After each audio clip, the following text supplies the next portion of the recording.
masa sebelum kemerdekaan, masyarakat Jawa masih memegang erat adat istiadat feodal Jawa. Pada masa itu, kedudukan wanita dipandang sebelah mata.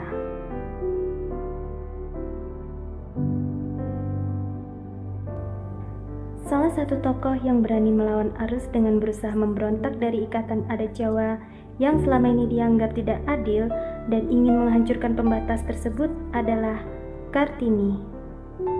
Kartini lahir di Mayong pada 21 April 1879.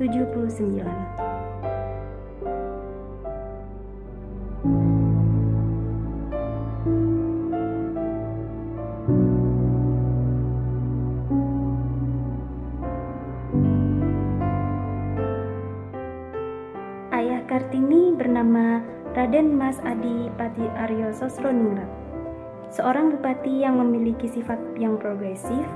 Karena itulah dia menyekolahkan semua anaknya ke sekolah milik pemerintah Belanda.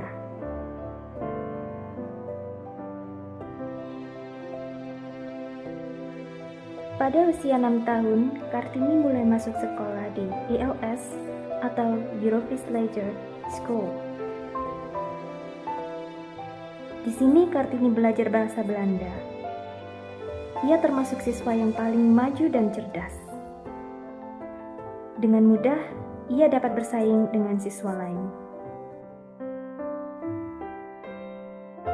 Keluarga Kartini pada masa itu masih memegang erat adat budaya feodal Jawa. Salah satu budaya yang masih dijalankan adalah budaya pingitan, yaitu ketika gadis sudah memasuki masa remaja, ia harus dikurung di dalam rumah, diputus hubungan dengan dunia luar, sampai ada laki-laki yang mau menikahinya.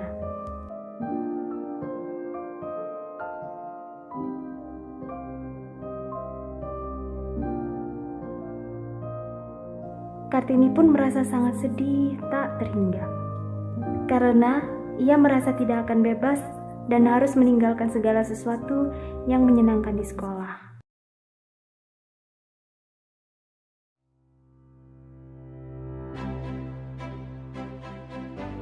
Pada rentang waktu itu, Kartini mulai belajar sendiri dengan membaca buku-buku berbahasa Belanda yang diberikan oleh kakaknya, Raden Mas Sosrokartono.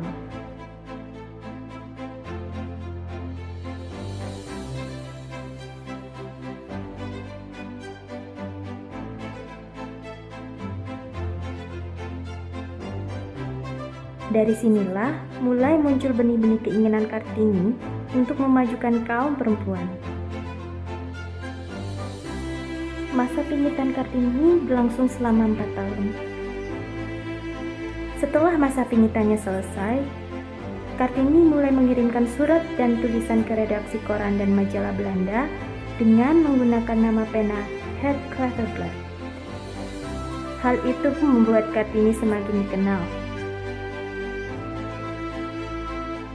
Pada tahun 1899, Kartini memperoleh sahabat pena asal Belanda bernama Stella Sihandelaar.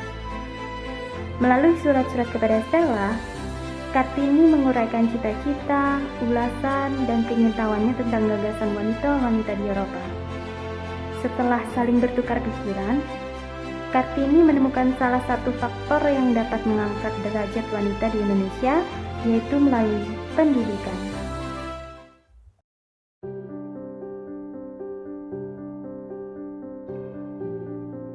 Pada tahun 1900, Menteri Kebudayaan, Agama, dan Kerajinan Hindia Belanda yang juga mendukung politik etis, J.H. Abendanon dan istrinya Rosa berkunjung ke Jepara untuk bertemu dengan Kartini.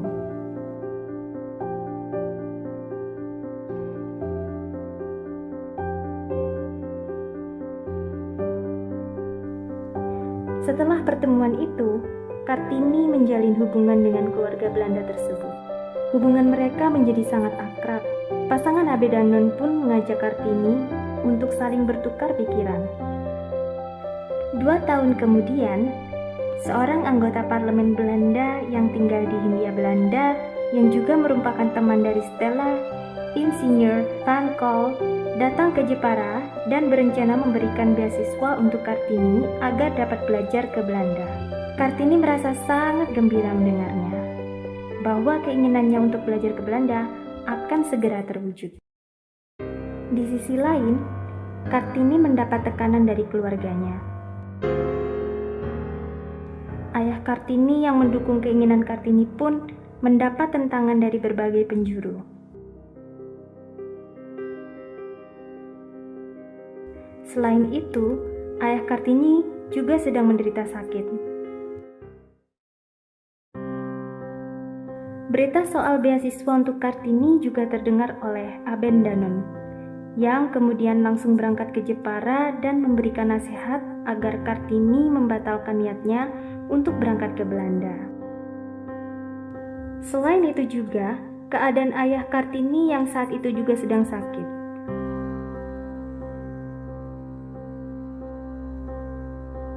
Pada akhirnya, Kartini membatalkan beasiswanya ke Belanda dan menerima saran dari Aben Danon untuk belajar di Batavia saja. Kartini merasa terluka hatinya. Sebagai obat sakit hatinya, pada tahun 1903, Kartini mendirikan sekolah di lingkungan pendopo untuk anak-anak pribumi yang tidak memiliki kesempatan untuk belajar di sekolah. Ketika menunggu surat balasan dari pemerintah kolonial di Batavia, Kartini dilamar oleh Bupati Rembang bernama Adipati Aryo Singgi Coyo Adiningrat. Kartini sempat menolak lamaran tersebut, namun pada akhirnya ia pun menyetujuinya karena rasa hormat dan cintanya dengan ayahnya yang sedang sakit dan menginginkan agar Kartini segera menikah.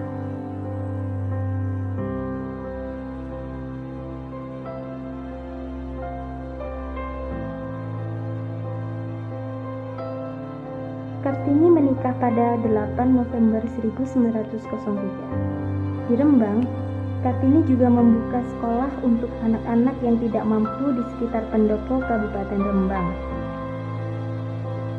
Pada 13 September 1904, Kartini melahirkan anak pertamanya, Raden Mas Susalit. Namun akibat dari proses melahirkan yang tidak berjalan lancar, pada tanggal 17 September 1904, Kartini wafat. Perjuangan Kartini telah mengubah sudut pandang terhadap peran perempuan. Ia tidak ikut berperang dengan mengangkat senjata, tapi ia berperang melawan ketidakadilan dengan gagasan, pikiran, dan tindakan yang menginspirasi banyak orang.